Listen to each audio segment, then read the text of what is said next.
কাটোয়া থেকে দীর্ঘদিন ধরে প্রকাশিত ধুলা মন্দির পত্রিকার প্রতিষ্ঠাতা সম্পাদক প্রয়াত শ্রী দীপ্তি কুমার বন্দ্যোপাধ্যায়, যিনি সম্পর্কে আমার ব্যক্তিদের, আজ তার স্মরণে কাটোয়া হেমরাজ ব্লাড ব্যাংকে রক্তদান শিবিরের আয়োজন করা হয়েছে ধুলা মন্দির পত্রিকা গোষ্ঠীর পক্ষ থেকে।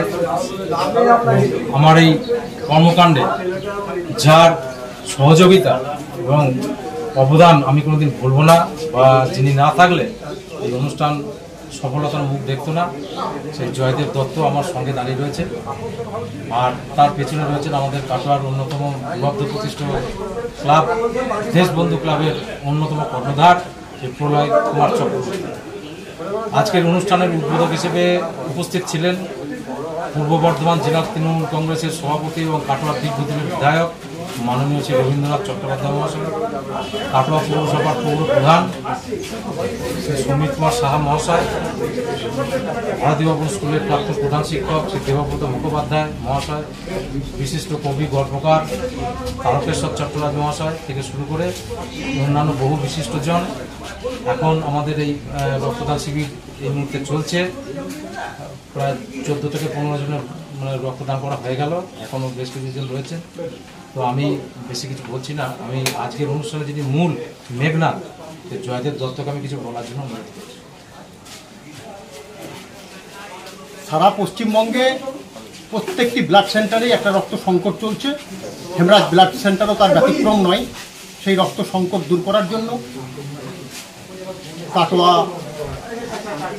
হেমরাজ ব্লাড ব্যাংকের রক্ত সংকট দূর করার জন্য ধুলা মন্দির পাক্ষিক পত্রিকা তার প্রতিষ্ঠাতা সম্পাদক ছিলেন প্রয়াত দীপ্তি কুমার বন্দ্যোপাধ্যায়।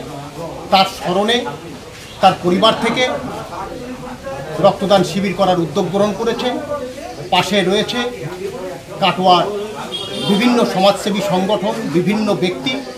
আমরা খুব গর্ববোধ করছি যে আজকের আমাদের এই অনুষ্ঠানে উপস্থিত হয়েছিলেন কাটোয়ার বিধায়ক শ্রদ্ধেয় শ্রী রবীন্দ্রনাথ চট্টোপাধ্যায় মহাশয়, কাটোয়া পৌরসভার পৌরপ্রধান সমীর কুমার সাহা মহাশয়, কাটোয়া ভারতী ভবন স্কুলের প্রাক্তন প্রধান শিক্ষক দেবব্রত মুখোপাধ্যায় সহ বিশিষ্ট গুণী ব্যক্তিজন এবং রক্তদান আন্দোলনের সাথে যারা যুক্ত তারাও আজকে এই রক্তদান করতে সহযোগিতার হাত বাড়িয়ে দিয়েছেন। আমরা প্রত্যেক রক্তদাতাকে আন্তরিকভাবে অভিনন্দন, শুভেচ্ছা এবং ভালোবাসা জানাই। কারণ আমরা জানি রক্ত কলকারখানায় বা কৃত্রিম উপায়ে তৈরি করা যায় না। একমাত্র মানুষের দান করা রক্তেই মানুষের প্রাণ রক্ষা হয়। সেই রক্ত সংকট দূর করার জন্য তারা যেভাবে স্বেচ্ছায় এগিয়ে এসছেন তার জন্য তাদেরকে ধুলা মন্দির পাক্ষিক পত্রিকার পক্ষ থেকে আন্তরিকভাবে অভিনন্দন, শুভেচ্ছা এবং কুর্নিশ জানাই। খুবই দুঃখের বিষয়, সারা পশ্চিমবঙ্গে 1000 মানুষের মধ্যে মাত্র 8 জন মানুষ রক্ত দেয়, আর বাদবাকি মানুষ কিন্তু রক্ত দেয় না। কিন্তু তাদের কিন্তু রক্তের প্রয়োজন হয়। রক্তের প্রয়োজনে তারা রক্ত নেবার জন্য আসেন, কিন্তু যখন অন্য মানুষের রক্তের প্রয়োজন পড়ে তখন তাদের কাছ থেকে আমরা কিন্তু সহযোগিতা পাই না। সুতরাং সকলের কাছেই আবেদন রাখবো, আপনার প্রয়োজনে যেরকম আপনি রক্ত নিচ্ছেন, যে কোনো স্বেচ্ছাসেবী সংগঠন, যে কোনো মানুষ রক্ত দিয়ে আপনার পাশে দাঁড়াচ্ছেন, সংকট মুহূর্তে আপনারাও সেইভাবেই মানুষের পাশে দাঁড়ান, নিজে রক্তদান করুন। রক্তদান করে শুধু অন্যের প্রাণ রক্ষা হয় এ কথা মানবেন না।